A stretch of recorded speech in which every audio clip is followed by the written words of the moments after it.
diálogos desde la izquierda, tejiendo redes, y justamente queríamos iniciar con una mesa que para nosotros es muy significativa en función de lo que ha representado la Revolución Cubana y que fue un acontecimiento histórico, político, ideológico que pervive hasta nuestros días y que ha impactado grandemente en América Latina, en muchos países también de África. Estamos a días inclusive de recordar a dos grandes patriotas africanos, a Patricio Lumumba, entre otros, y nos parecía muy acertado con esto. Hay que voltear hacia el sur también del continente y ver a América como lo que se ha dicho en otras partes,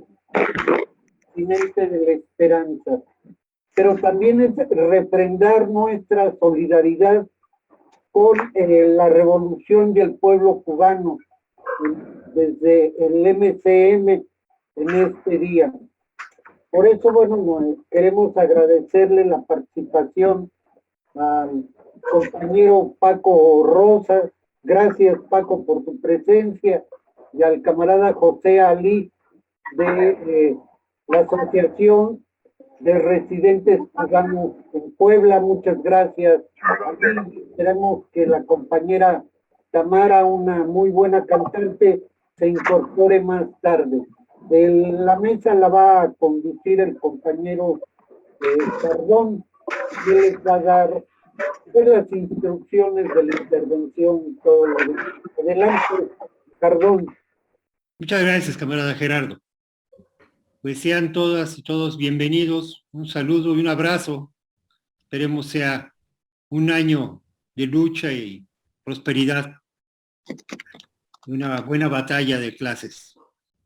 El camarada Francisco Rosas, tengo el gusto de conocerlo y apreciarlo desde hace como 40 y tantos años. Más o menos. Ha sido un militante del comunismo mexicano, muy cercano del pueblo cubano, todo el tiempo, toda esta vida. Conocedor del movimiento de solidaridad, de los diferentes aspectos que ha tenido el movimiento de solidaridad en México para con el pueblo cubano. Iniciaríamos con la presentación del camarada Francisco Rosas, quien además es miembro del movimiento comunista mexicano. Adelante, Paco, para no dar más vueltas. Gracias. Espero que haya buena recepción. Tengo a veces algunos problemas aquí en internet. Pues un saludo a todas y todos, camaradas, desde la provincia del Estado de México, en Ecatepec, donde tienen su casa. Quisiera hablar y ahondar un poquito más sobre mi persona. Ya sé que la egolatría no es una característica de los que nos decimos de izquierda y comunistas, pero creo que es importante dar el contexto. Su servidor, como dice Juan Pablo, fui miembro del Partido Comunista. Éramos Juan Pablo y yo y otros camaradas de esa generación, los cachorros de las viejas glorias del comunismo de este país. Tuve el disgusto de conocer a Juan Pablo allí en Tonalá 97, en la colonia Roma, donde estaba nuestro Comité Regional Valle de México, que abarcaba pues la Ciudad de México, en aquella época el Distrito Federal y buena parte del Valle de México. Ahora bien, el contexto de la solidaridad con Cuba. Para mí, en aquellos años, Cuba era un enigma, en tanto no solamente la jocosidad, por decirlo menos, de unos barbudos que toman el poder en 59, todas las vicisitudes que creo que todos los que estamos aquí conocemos, que vivió los primeros años de la Revolución Cubana. Pero algo que me llamó poderosamente la atención fue no solamente el discurso y el carisma del comandante en jefe, Fidel Castro, sino esa manera en cómo los cubanos en general, y después al paso del tiempo y por la solidaridad tuve contacto con el pueblo y la realidad cubana y con la burocracia cubana y con camaradas cubanos, esa carisma, esa manera de entender su proceso revolucionario y la manera gallarda y valiente de decir, estamos a 90 millas del monstruo y estamos construyendo el socialismo. Eso para mí y para muchos de los aquí presentes seguramente fue algo que impactó, algo que nos ha guiado en términos de darnos cuenta de esa realidad, de esa circunstancia. A partir de ese momento empiezo yo a acercarme al proceso cubano y en el extinto Partido Comunista empujamos mucho a la solidaridad. Hay un cartel hermosísimo por ahí, no sé si lo conozcan, si lo tengan por ahí a la mano, ahorita lo voy a buscar por aquí, que sacamos en el partido donde decía algo así, hoy como hace 20 años, Cuba sí, yanquis no. Y a lo largo de todo este tiempo, bueno, en los festivales de oposición y la presencia en el stand de Cuba que volaban prácticamente todas las artesanías, las noticias, los libros, playeras que traían de Cuba. Obviamente la cultura cubana fue un impacto brutal también para todos nosotros. Pero insisto, más allá de todo eso, era el asunto, ese gran paradigma de cómo están haciendo un proyecto socialista a 90 millas del monstruo. Y eso, insisto, llamó poderosamente la atención a muchos de nosotros. Este acercamiento con ese proceso revolucionario, pues trajo como consecuencia justamente el ir agrupándonos muchos, pues yo diría muchos comunistas, pero más bien dejémoslo mucha izquierda, en lo que fue el movimiento comunista, el movimiento mexicano de solidaridad con Cuba. Previo a esto, se conformó la promotora de solidaridad por Cuba, que pues a lo mejor algunos de ustedes lo deben de recordar, tuvimos la gallardía y la locura de mandar 2 barcos de petróleo en pleno periodo especial, y fue una campaña muy bonita, fue una campaña que nos englobó a lo largo y ancho del país, y a la par de eso también tuvimos la osadía de hacer el primer busto del Che con una campaña de las llaves, no sé si se acuerdan. Aquí entre paréntesis decimos que eso fue producto de una borrachera en Garibaldi, porque bueno, empezábamos a comentar con el difunto Jesús Escamilla y otros camaradas qué podíamos hacer para el 30 aniversario de la caída del Che, y se nos ocurrió esa idea y tuvo un gran eco a lo largo y ancho del país. Fue una recolecta de muchas llaves. A mí en lo personal me tocó ir a recoger una cantidad enorme de llaves a la Jusco. Gerardo de la Torre, que fue el escultor, no nos cobró ni un solo centavo, y por eso es el asunto, y aquí a destiempo lo quiero decir públicamente, pues a lo mejor ese busto del Che que está atrás del Museo de San Carlos no se parece del todo al Che que seguramente lo tenemos visualizado, pero pues ahora sí que fue gratis. Entonces algunos compañeros decían que más bien parecía un panadero gachupín, pero bueno, esa es la historia de ese busto de San Carlos. Más allá de estas cuestiones anecdóticas y de efemérides, camaradas, yo quisiera llamar la atención en 3 aspectos nodales en este momento. Uno es cómo redoblar la solidaridad con la Cuba socialista, que está sufriendo en estos últimos meses un ataque sistemático, contundente del imperialismo. Consideramos algunos que es un ataque similar o peor a lo que pasó en Girón, porque ahora con esta cuestión de la tecnología, esta guerra de informática es bestial, es muy fuerte.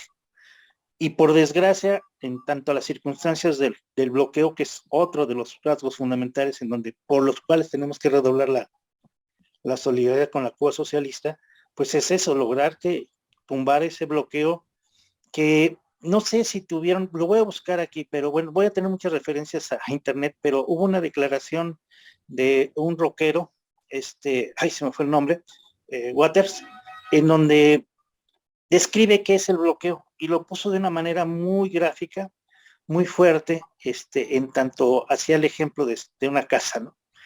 Yo no me voy a detener mucho sobre el bloqueo, estoy viendo que el camarada Ali pues es un compañero cubano y él en carne propia pues está viviendo esto. Yo en las 3 oportunidades que tuve de viajar a la Cuba socialista, regreso convencido primero de que ese socialismo no tiene vuelta para atrás, que es un socialismo de pobreza, hay una pobreza fuerte porque hay una situación de buscar una equidad, ojo, y aquí es parte del debate al que yo voy a entrar, porque socialismo no quiere necesariamente decir que todos seamos iguales, o sea, también hay una tergiversación caricaturesca que han hecho. al respecto. Y el último plano al que me quiero referir es esto, insisto, que tiene que ver con el primero, la solidaridad. ¿Qué se requiere en estos momentos en Cuba? Requerimos urgentemente una solidaridad militante. Yo soy miembro de la promotora de Solidaridad Va por Cuba. Esta promotora resurgió después de que fallece el compañero Jesús Escamilla, porque encontramos que en el movimiento mexicano de solidaridad con Cuba, y con todo lo respetable que pueda ser lo que voy a decir, pues no pasa a veces de ser un membrete, pero que no impulsa justamente la solidaridad militante. ¿Qué entendemos nosotros por solidaridad militante? Es esto justamente que estamos haciendo ahorita en este momento. Es la discusión de los nuevos paradigmas del socialismo, la discusión de que si bien es cierto, Cuba no es el paraíso, no es el paraíso celestial, pero en muchos rasgos es mucho mejor a muchas sociedades del mundo. Yo quisiera leerles rápidamente, bueno, no quisiera leerles, mejor dicho, yo quisiera preguntarles si leyeron por ahí o conocieron el texto de este compañero periodista, Pedro Miguel, en donde decía más o menos, voy a leerles 3 párrafos. Estoy hasta la madre de leer que Cuba es una dictadura, así como redacté unas notas para demostrar que no lo es, por el contrario, en Cuba impera la democracia. Veamos. En democracias representativas como Gran Bretaña y España, el jefe de Estado no es electo por el pueblo, el cargo es hereditario. Al igual que en esos países, en Alemania y otras repúblicas parlamentarias, el jefe de gobierno sí es electo, pero no de manera directa.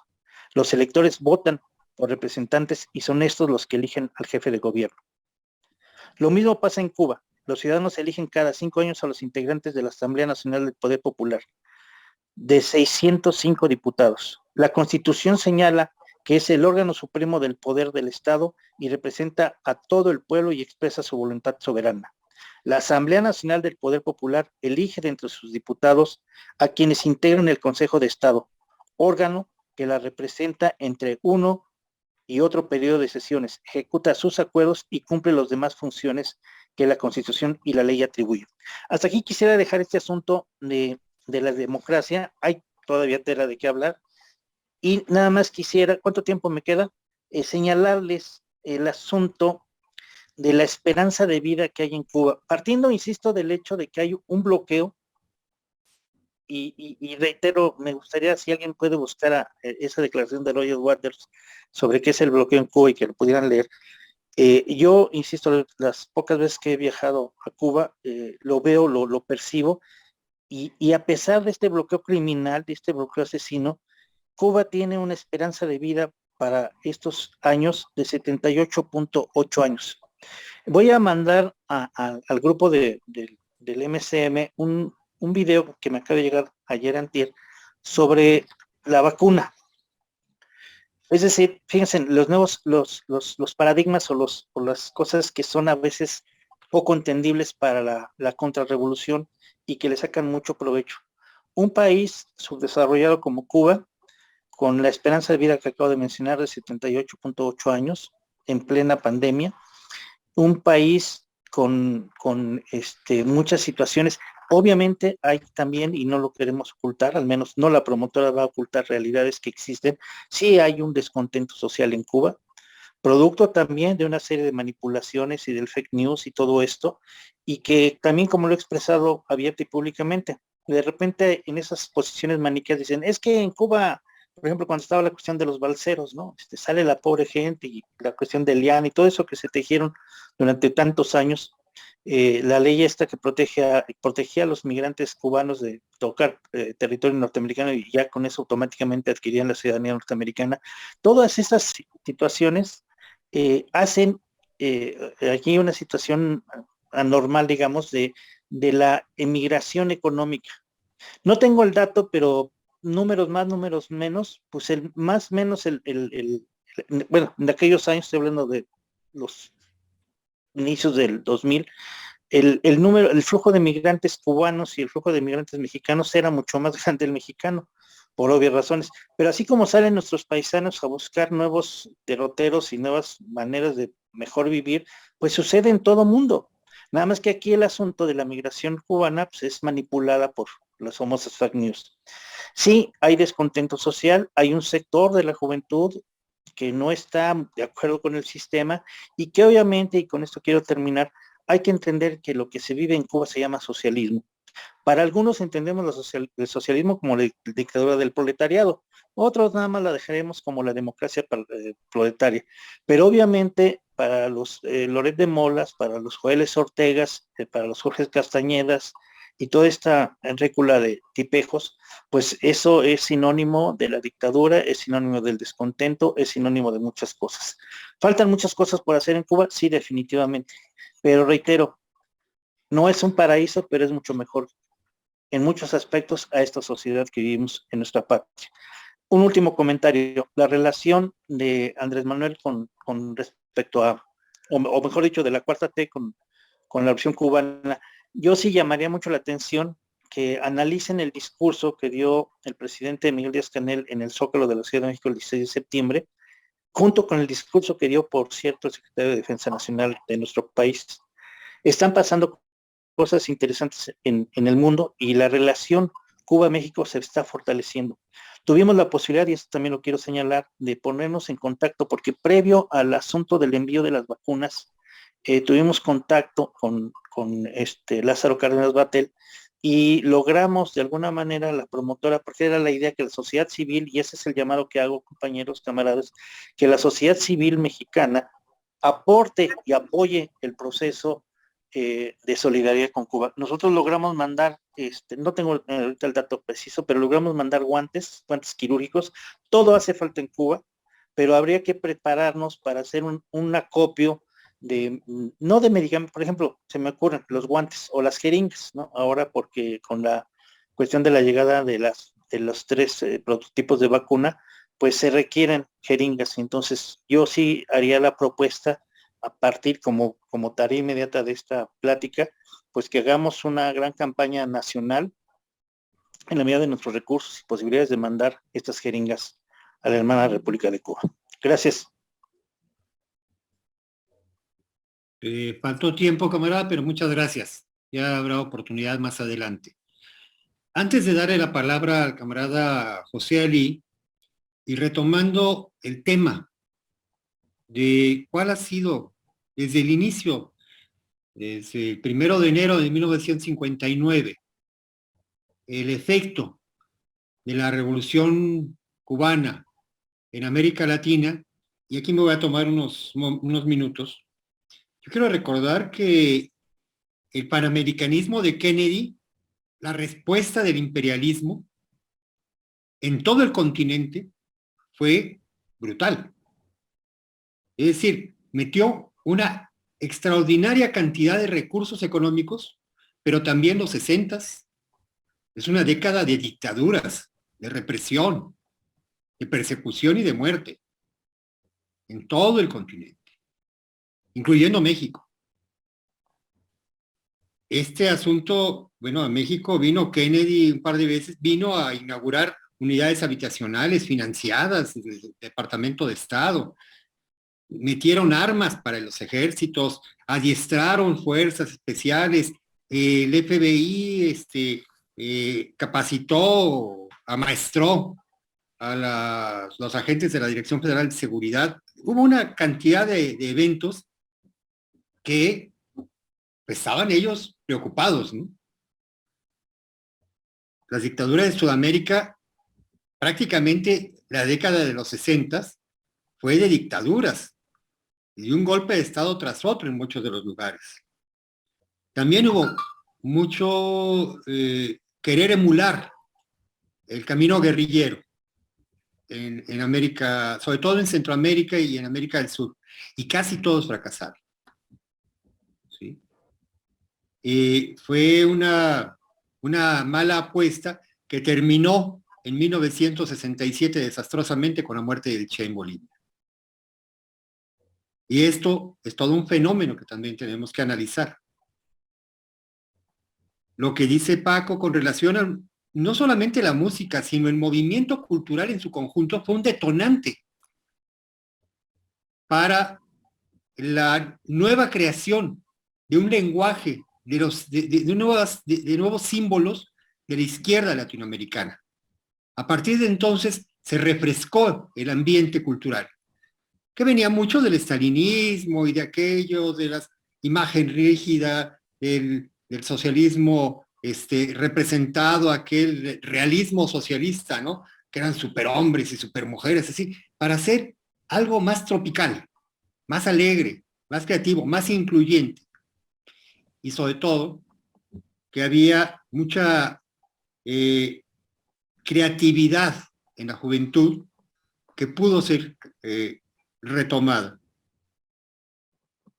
Pero creo que lo fundamental de la Revolución Cubana en América Latina y en México es que demostró que no hay una sola fórmula para hacer la revolución, que no es nada más el asalto al Palacio de Invierno. Cuestionó incluso de fondo el papel del partido como vanguardia y del proletariado como sujeto histórico de una revolución.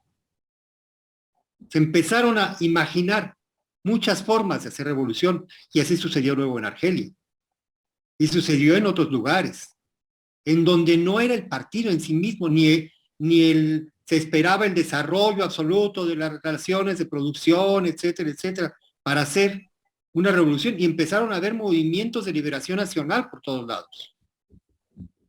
Y no solamente en América Latina, tenemos la guerra del Congo y bueno, la liberación de Angola también, en donde los cubanos tuvieron un papel fundamental.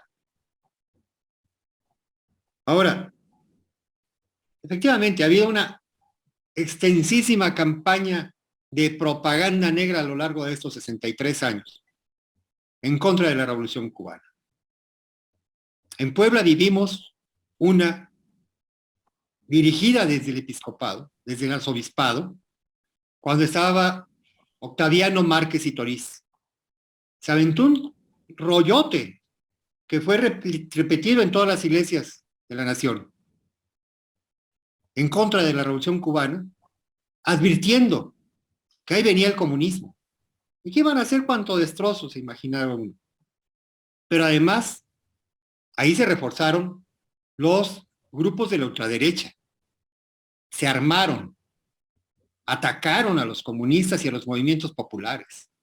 Ese también fue uno de los efectos. Nos pusieron a la defensiva. De por sí ya estábamos bastante perseguidos por el Estado y se nos abrió otro flanco. Hubo una buena respuesta, pero no por eso no resulta doloroso haber perdido a tantos camaradas en esas contiendas.